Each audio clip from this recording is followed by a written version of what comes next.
Hi, I'm Melissa. Before I dive into this crazy story, make sure to hit that like button and subscribe.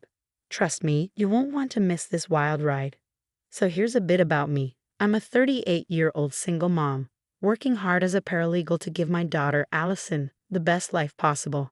It's been just the two of us since my ex, Jack, decided that fatherhood wasn't for him when Allison was 5. Fast forward to now. Allison's 17 and the light of my life. She's smart, kind, and beautiful inside and out. When Allison told me about prom, I was over the moon. Mom, Tyler asked me to prom. She squealed after school one day. I hugged her tight and said, "That's amazing, sweetie. We need to find you the perfect dress." Little did I know, that dress would cause more drama than I ever imagined. You see, there's a catch to our little family. My ex-mother-in-law, Barbara, and my ex-sister-in-law, Karen, are still in our lives. Don't ask me why, it's complicated. Let's just say they're about as pleasant as a root canal without anesthesia. When Allison mentioned prom at our monthly family dinner, you should have seen their faces. Barbara pursed her lips. Prom?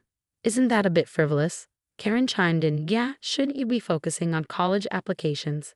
I bit my tongue, but Allison, bless her heart, stood her ground. "I can do both, Aunt Karen. I'm excited about prom." The tension was thicker than Barbara's infamous meatloaf. Later, while dress shopping, Allison found this gorgeous blue gown that made her eyes sparkle. "Mom, it's perfect," she gushed. I checked the price tag and winced. It was steep. But seeing Allison's face, I knew it was worth it. "You're going to be the belle of the ball, sweetie," I said, swiping my credit card. When we showed Barbara and Karen the dress, their reactions were interesting. Barbara sniffed. "It's a bit revealing, don't you think?" Karen added, "And that color. It's not really your best, Allison." I saw Allison's face fall and felt my blood boil. "I think she looks beautiful," I said firmly. Over the next few weeks, Allison was all about prom prep. She and her friends were constantly chatting about corsages, limos, and after parties. But every time Barbara or Karen were around, they'd make these little digs. "You're not wearing heels, are you? You'll tower over poor Tyler," Karen would say. Or Barbara would chime in with, "I hope you're not planning on staying out too late. It's not ladylike." I tried to shield Allison from their negativity, but I could see it was getting to her. The night before prom, Allison was a bundle of nerves and excitement. We were doing last-minute prep. Nails, hair, the works. "Mom, what if something goes wrong?" Allison fretted. I squeezed her hand. "Nothing's going to go wrong. Tomorrow's going to be perfect." As I hung up Allison's dress, making sure it was wrinkle-free for tomorrow, I had no idea of the storm that was about to hit. Sometimes the people you think you can trust are the ones you should watch out for the most. I had to run to the store for some last-minute items. Hairspray, bobby pins, you know the drill. Barbara and Karen offered to come over and help Allison with some final preparations. "That's so nice of you," I said, surprised by their sudden enthusiasm. As I left, I saw them heading upstairs with Allison. I should have trusted my gut feeling that something was off, but I pushed it aside, wanting to believe they were finally coming around. Little did I know, that decision would lead to a night I'd never forget, and not in a good way. I rushed back from the store, excited to surprise Allison with her favorite snacks for our prom prep night. As I pulled into the driveway, I noticed Barbara and Karen's cars were still there. Weird, I thought they'd be gone by now. I quietly entered the house, hearing hushed voices, and was that the sound of scissors? My heart started racing as I crept up the stairs. Nothing could have prepared me for what I saw when I pushed open Allison's bedroom door. There in the middle of the room stood Barbara and Karen, scissors in hand, surrounded by blue fabric scraps. My daughter's beautiful prom dress lay in ruins on the bed. "What the hell are you doing?" I screamed, dropping the shopping bags. Barbara and Karen whirled around, faces pale. "Melissa, we were just," Karen stammered. "Just what?" "Destroying my daughter's dress? Have you lost your minds?" I was shaking with rage. Barbara stepped forward, chin raised defiantly.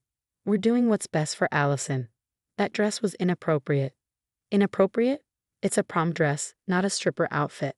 I couldn't believe what I was hearing. Karen chimed in. "We were just trying to protect her reputation.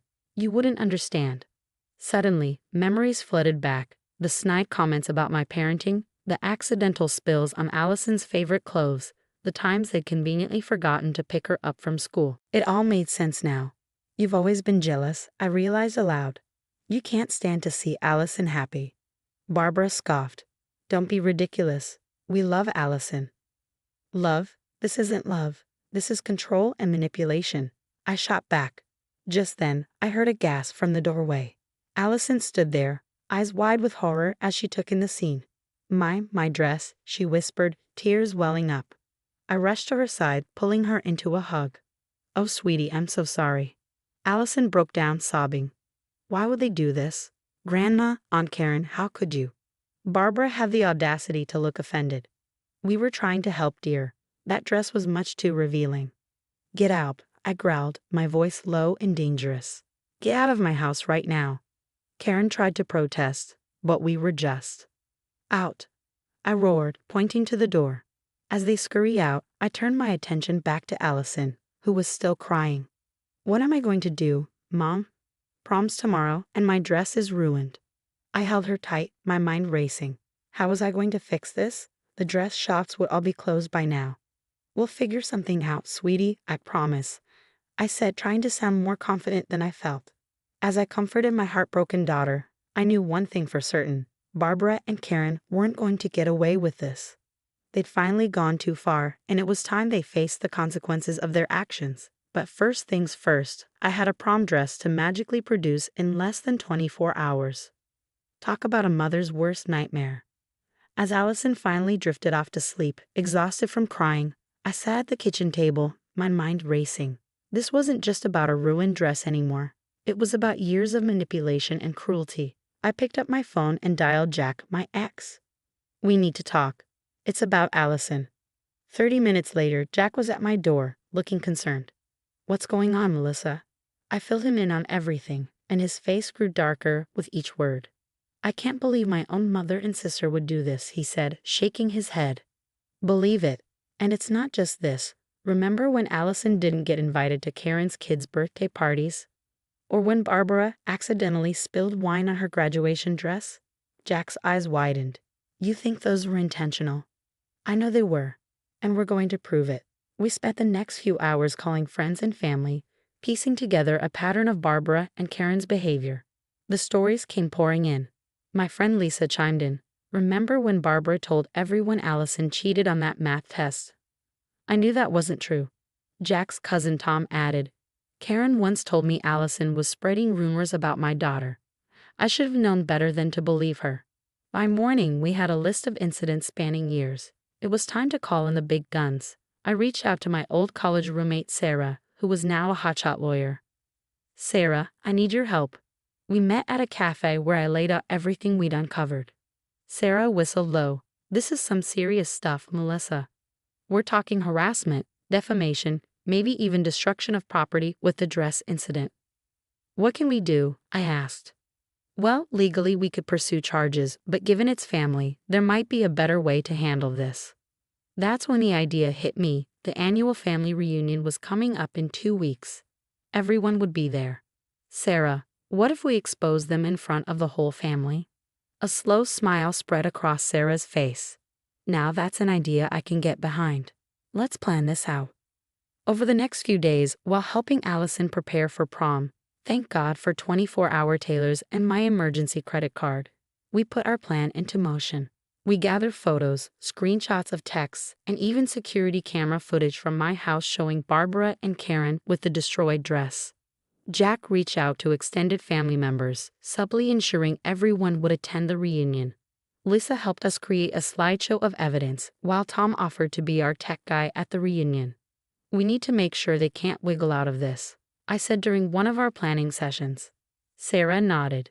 I've drafted a statement detailing their actions. We'll distribute it to everyone after the presentation. As the day approached, I felt a mix of nervousness and determination. Barbara and Karen had no idea what was coming. The night before the reunion, Allison asked, Mom, are you sure about this? It seems intense. I hugged her tight. Sweetie, sometimes you have to stand up to bullies, even when they're family, especially when they're family. When they're family. Jack chimed in, your mom's right, kiddo. What they did to you is not okay, and it's time everyone knew the truth. Allison nodded slowly. Okay, I trust you guys. As I laid out my outfit for the reunion, I took a deep breath. Tomorrow, everything would change. Barbara and Karen thought they could manipulate and hurt us without consequences. They were about to learn just how wrong they were. Ready for tomorrow? Jack asked as he was leaving. I nodded, a determined glint in my eye. More than ready. It's time to end this once and for all. Let the showdown begin. The day of the family reunion arrived and my stomach was in knots. Allison, Jack, and I arrived early to set up our little presentation with Tom's help. As family members started trickling in, I could see Barbara and Karen, all smiles and hugs like nothing had happened. The sight made my blood boil. Once everyone had arrived, I stood up and cleared my throat. Everyone, if I could have your attention, please. There's something important we need to discuss. Barbara looked confused. Melissa, dear, what's this about? I took a deep breath. It's about the years of manipulation, lies, and cruelty that you and Karen have inflicted on Allison and our family. The room went dead silent. Tom hit the lights, and our slideshow began. Last week, Barbara and Karen destroyed Allison's prom dress. I said as the security footage played. Gasps filled the room. We went through incident after incident, the birthday party snubs, the ruined clothes, the vicious rumors. With each revelation, I could see the shock and disgust growing on everyone's faces. Karen jumped up. This is ridiculous. We've never done anything to hurt Allison. But her protest fell flat as more family members started speaking up. Cousin Rachel chimed in. So that's why you told me Allison couldn't make it to my wedding. You said she was sick. Uncle Steve added. And the time you said Allison was talking bad about my son. That was a lie too. Barbara and Karen's faces were pale, their eyes darting around the room, looking for allies. They found none. Sarah stepped forward, her lawyer mode in full swing. What you've done constitutes harassment and defamation, not to mention the destruction of property. We have grounds for legal action. Barbara scoffed. You wouldn't dare. We're family. I locked eyes with her. Family doesn't do what you've done. You've left us no choice. The fallout was immediate. Other family members started sharing their own stories of Barbara and Karen's manipulations. It was like a dam had broken. In the end, we didn't need to press charges. The family decided on their own to cut Barbara and Karen out. No more invitations, no more contact. Allison's prom night was a triumph. In her new dress, even more beautiful than the first, she was radiant. Mom, she said as she was leaving, thank you for everything. I hugged her tight, fighting back tears. Always, sweetie. I'll always have your back. Later that night, as I reflected on everything that had happened, I realized something important. Standing up to toxic people, even family, isn't easy. But it's necessary, for ourselves and for the people we love. And that's the end of Melissa and Allison's story. Now, I've got a question for you. Was Melissa justified in exposing Barbara and Karen's behavior to the entire family, or should she have handled the situation more privately? Is public confrontation ever the right approach when dealing with toxic family members? Share your thoughts in the comments below. Your perspective could help others facing similar family conflicts. If this story resonated with you and you want to hear more like it, hit that like button and subscribe to our channel. Your support helps us bring more of these real-life dramas to light. Thanks for watching, and we'll see you in the next video.